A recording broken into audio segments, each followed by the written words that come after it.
अस्सलाम वालेकुम स्टूडेंट, आज हम रीडिंग कर रहे हैं आसान कायदा दूसरा कदम।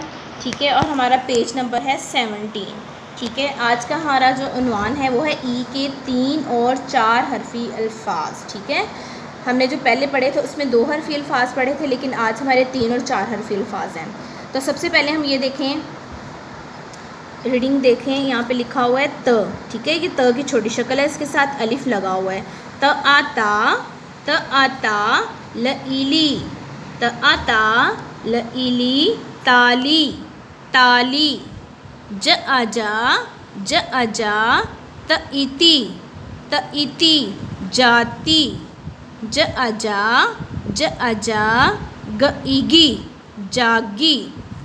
ट आटा फ इफ़ी टाफ़ी। त आता ज इज़ी ताज़ी, ताज़ी। ब आबा स इसी बासी। द अदा द इदी दादी। क आका ट इटी काटी।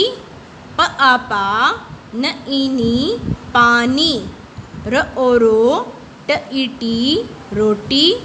न अना न इनी नानी। ज अजा ल इली जाली।